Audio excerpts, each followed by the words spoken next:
Have these words or phrases come out of your mouth when you are teaching your child how to write? Why do you keep making this same mistake over and over? You need to manage your time better. I don't understand what this paper is saying. If anything like that has come out of your mouth, you need to stay tuned and listen to this podcast.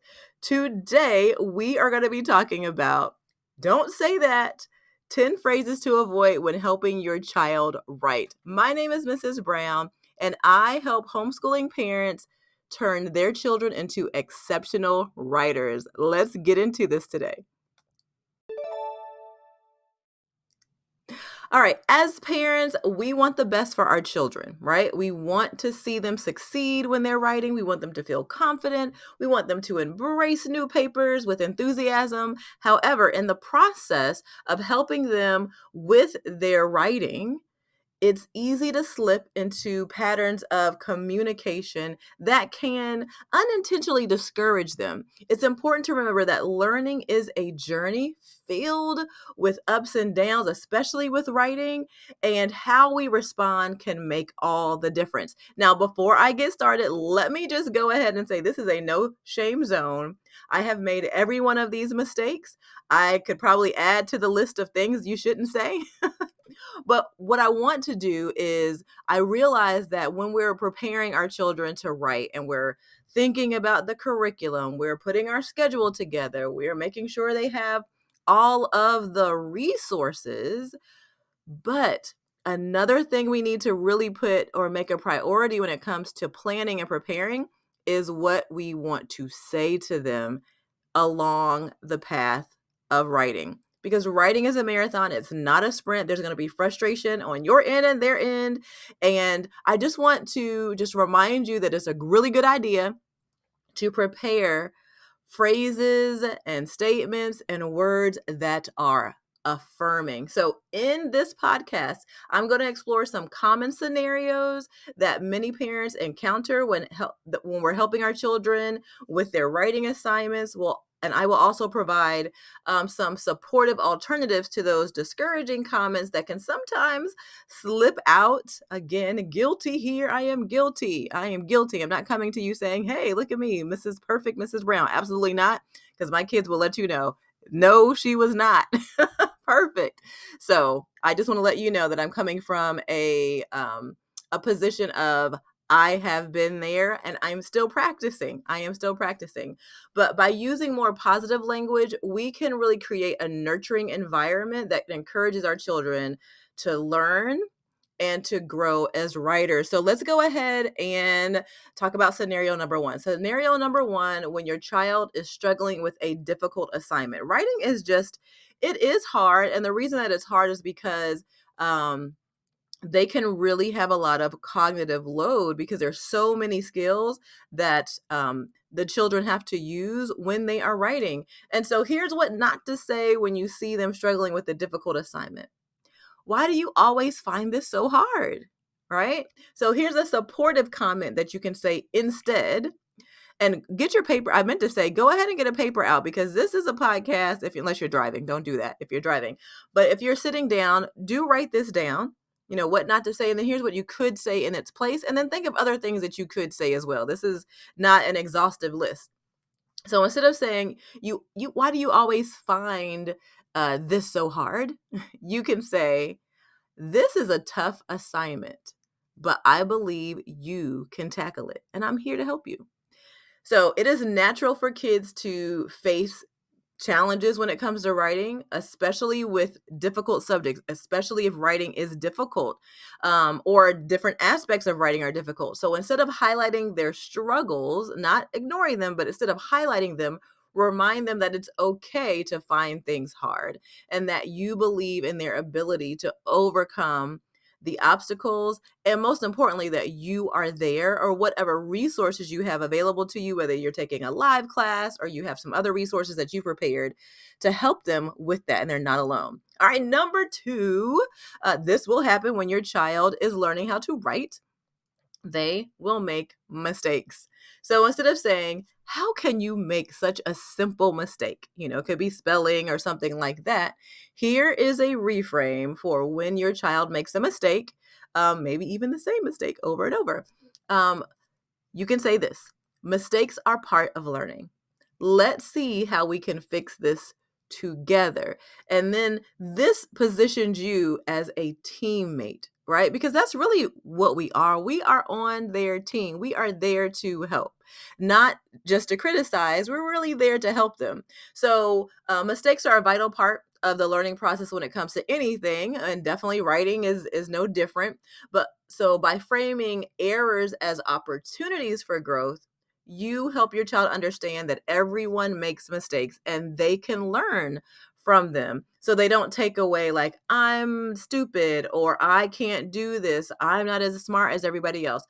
Because sometimes children can feel that way when they make mistakes, if we say things like, how could you make such a simple mistake?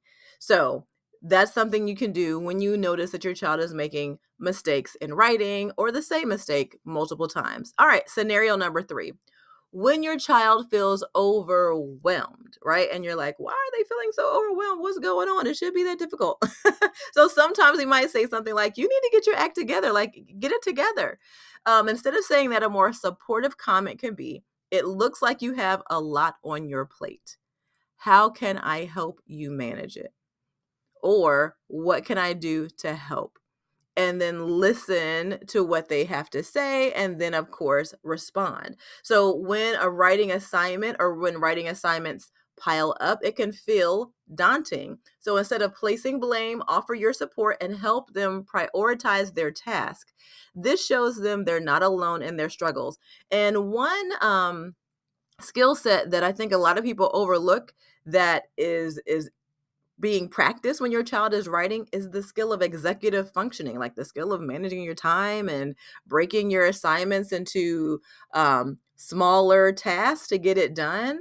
And so they can feel overwhelmed because not every child is organized, and they're learning how to become an organized person through the practice of writing. All right, number 4: when your child expresses frustration about their progress. So maybe they're noticing, I'm not doing as well as I want to. We might say sometimes when we notice, this is what not to say, you should be further along by now, right? Ooh, that hurts even to hear that. And I know I probably said that to my kids years ago. Here's a more supportive comment: it's okay to feel frustrated.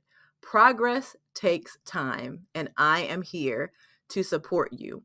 Something that someone said to me a while ago was like, progress is not linear. It's okay. Like sometimes we're going straight and then we take some dips back and then we keep going. Like progress is not always linear. It's all right. And it's important for your child to know that feeling frustrated is normal. It's a normal part of the learning process. Reassure them that you're there to help them navigate those feelings, and you're there to provide any support that they need along the journey. So if you're in one of my classes, you know that I primarily, from my full year classes, use the Institute for Excellence in Writing. And one thing I love about their philosophy is that they say you can never help your child too much. So you can help them as much as they need to relieve that frustration. The goal is that we want to keep them motivated to keep trying again. All right, number 5, scenario number 5: when your child is hesitant to share their ideas. So maybe they just maybe might feel a little bit insecure about what they have to share, or they might not feel confident in their ideas or their word choices or something they might have in mind. We want to avoid saying, why are you being shy? Just speak up, right? That doesn't necessarily work. So a more supportive reframe, a more supportive comment is this: I'd love to hear your thoughts. Your ideas are valuable. Encourage a child to express themselves by validating their feelings. Let them know that their opinions matter and that you're interested in what they have to say. One thing I love about my live classes, one of my favorite parts is when the students share their work with each other. and we get a chance to celebrate their work. Celebrate, oh wow, look at that strong verb you used, or that adjective you used to describe whatever we're writing about that week. So that every single week they can come to a live class and get validation, can get encouragement, can have people say, wow, what a great job. I see you, right? We all want that. So I'm just curious, which one or two are resonating with you this year? Which ones are you writing down saying, all right, this is the one that I am putting down on my sheet to make sure I rinse and repeat this encouraging comment or phrase. I hope some of these are resonating with you. All right, let's go to scenario number 6. We only have a few more to go. When your child receives feedback they don't like. So maybe if they are in a class, they're getting some feedback about their paper, and they get some feedback that maybe they don't particularly love. This is something you want to avoid saying. This is not what I expected from you. All right. So, not that. Here's what you can say instead. Feedback is a chance to grow. Let's look at it together and see what we can improve. All right. So again, feedback is a chance to grow. Let's look at it together and see what we can improve. Feedback can be tough to swallow, especially for sensitive learners.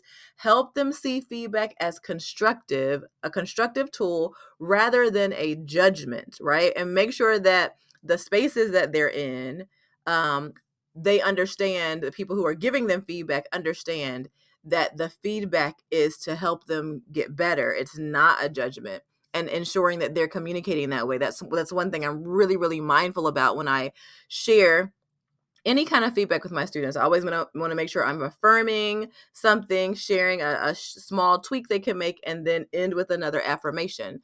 And so again, you can say, hey, it's constructive feedback is a way to improve. It's not a judgment, and work with your child to find ways to improve.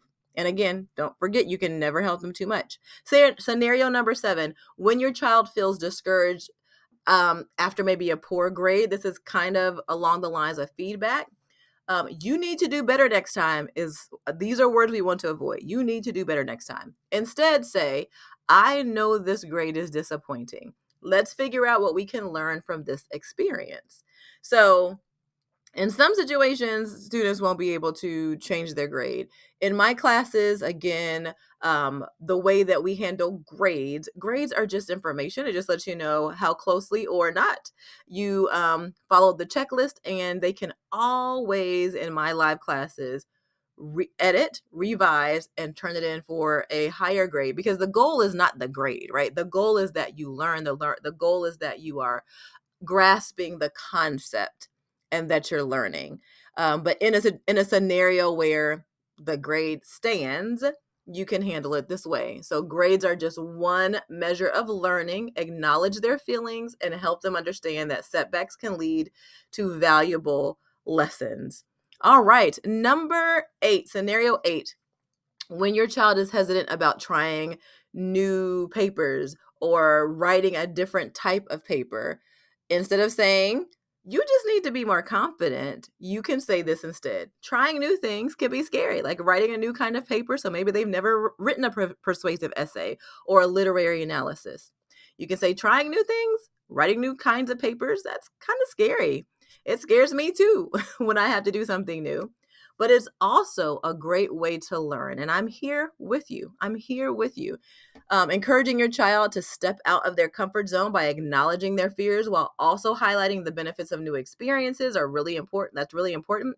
Your support can make all the difference. All right, scenario number 9. We're almost to the last one. When your child feels like giving up, like, I'm done. I know we've all probably been there just ourselves. We're all human. I'm done. I'm over this. I just want to give up on this paper. I don't like it. I just want to quit, right? Instead of saying, don't say, you can't just quit. You can't just quit. Say this instead. It's normal to feel like giving up sometimes. That is totally normal. Let's break it down and tackle it step by step. So again, that might be executive functioning skills that they need to work on. Like, okay, I'm overwhelmed. I feel like giving up. Let's see how we can break this down into smaller chunks that are less overwhelming, right? We can just do this small piece And then all these small pieces will add up to the whole thing. So when projects become overwhelming or papers become overwhelming, it's easy for kids to feel like giving up. Help them take a step back and break the task into manageable parts, reinforcing the idea that perseverance is key, right? Because we can't always give up, but the way that we frame that or phrase that for them will help them to understand how they can tackle or approach feeling like giving up in the future. All right, we are now at number 10. 10, when your child is struggling with time management. I know we're talking about time management a lot, and I think it's really important because that comes into play, particularly with writing. Like in my the class is called the SSS 2B, Structure and Style for Students 2B. My students write a 12 paragraph essay, and this is, my upper middle school into high school class. And my high school classes, they are definitely writing what they call super essays, 12 to 16 paragraphs. You must manage your time, right? I think all of us, I know I've had that moment in college where I'm like, okay, pulling an all-nighter to type the paper that I should have typed a long time ago. And we want to teach them how to manage their time a little bit wiser. So instead of saying, you need to manage your time better, this is what not to say. Here's what you could say instead. It looks like you're feeling a bit rushed. Let's talk about how we can create a schedule that works for you. Time management can be a challenge for many of our children, especially as they juggle multiple subjects and activities. So instead of criticizing their ability to manage time, offer your assistance in developing a plan that helps them feel more organized and in control. Particularly for all children, this is a skill that they're learning. If you have a child who struggles with ADHD or other exceptional ways of learning, this is something that they may struggle with even more. So just be prepared with your words first and with supports around them to help them with time management. All right. Well, that is it. I really, really hope that with the curriculum and with your schedules and all the fancy notebooks and all the things, that this is a nice little preparation tool for you as well as you begin to enter the school year and you begin to think about what kind of atmosphere or environment you want to create. And I know we all want to create a validating and encouraging environment for our children. So these phrases, the supportive comments, are the ones you definitely want to lead with. So as parents, our words hold immense power. By choosing supportive and encouraging language, we can help our children navigate the challenges of learning to become a confident and competent writer. We can also help them to become more resilient along this particular process. So we also need to remember it's not just about grades or their assignments. It's about fostering a love of learning and helping your child develop the skills that they need to thrive. So together, let's work together to create an environment where our children feel valued, understood, and empowered to reach their full potential as young writers. You know where to find me. If you are looking for a class, you can definitely find me at writewithmrsbrown.com. You can send me an email for sure. You can, of course, find me on my podcast here on YouTube and everywhere podcasts are played. But most of all, I just want to let you know that you are the absolute best teacher for your child. You know your child better than anybody else. And so I am here to support you as you support your young writer. Until next time, keep on supporting those young writers in your life because every single child can become an exceptional writer. I'll see you next time.